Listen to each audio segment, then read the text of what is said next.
1919, querendo fundamentar a sua ideia de psicologia de aprendizagem, o psicólogo John Brodus Watson criou um dos mais controversos e antiéticos estudos empíricos da psicologia, o experimento do pequeno Albert.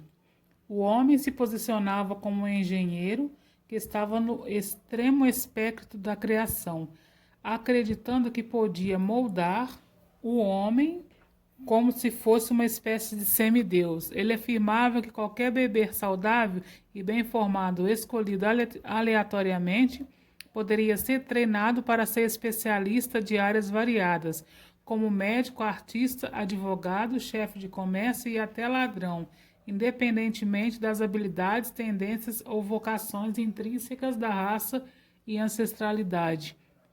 Dentro de seu mundo especificado, o ato sentimental era obsceno e deveria ser evitado, para que a criança não desenvolvesse um distúrbio emocional. Por isso, ele decidiu provar sua teoria fabricando uma fobia.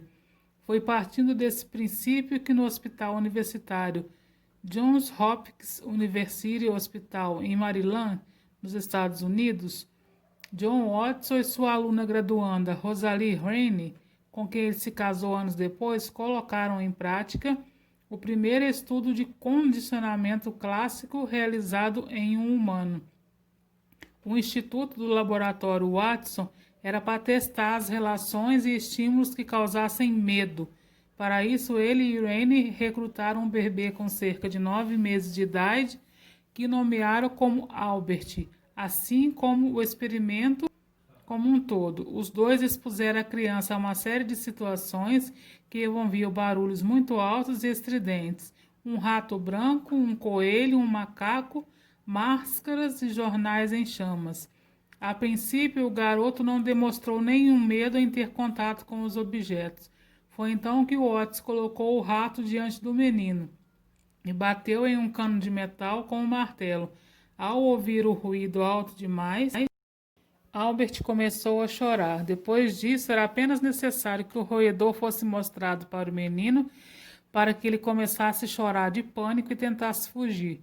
O estudo foi repetido várias e várias vezes até que ele temesse qualquer tipo de objeto que fosse peludo e branco, inanimado ou não. Com isso, os pesquisadores conseguiram demonstrar como as emoções podiam tornar respostas condicionadas.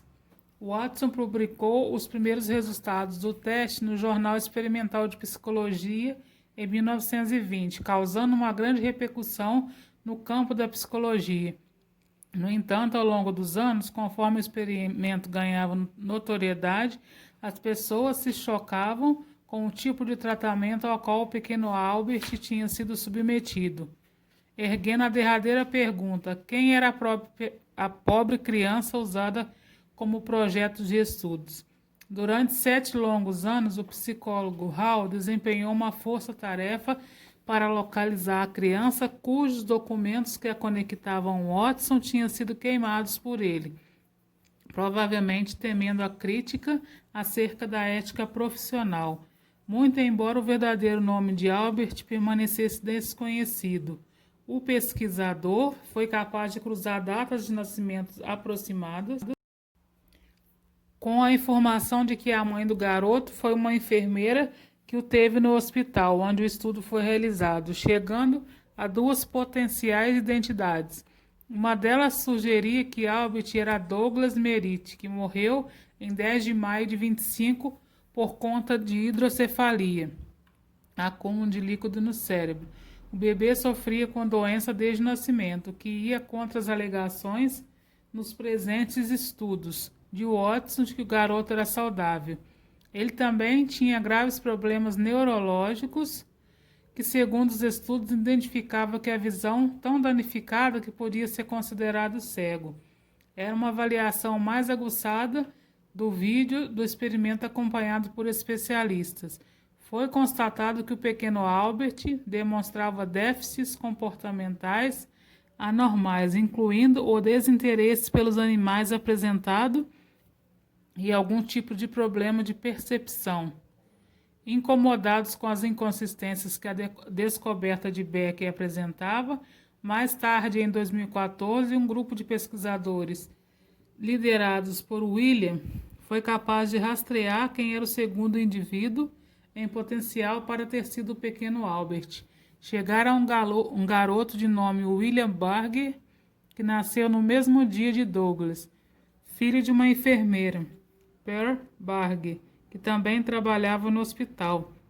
Ela já tinha sido descartada das pesquisas de Beck por não ter tido o filho no hospital. Porém, documentações levantadas por Paul mostraram que a mulher teve 3 filhos com o marido, sendo que um deles foi entregue ao hospital em 1919 antes de casarem. O nome da criança era William Albert Barger, porém constava nos registros do hospital que era chamado por seu nome do meio, Albert B., exatamente como Watson nomeou o seu projeto de estudo.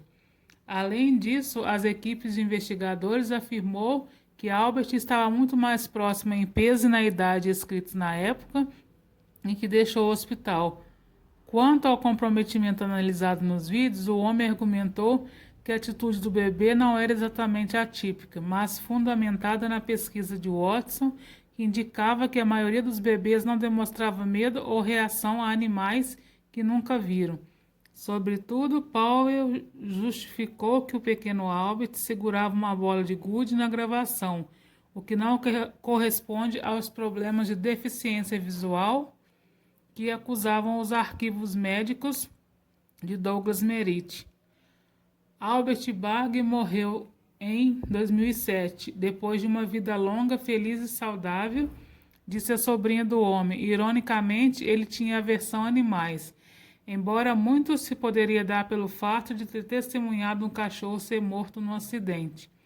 Se o William Albert Barger fosse mesmo o pequeno Albert dos estudos, então a afirmação de Watson de que seus experimentos causavam danos no longo prazo estava correta. Enquanto isso, as discussões e os desacordos entre os dois grupos de pesquisa são muitas e se sustentam até hoje, em um eterno jogo de quem é o mais provável a ser o pequeno Albert.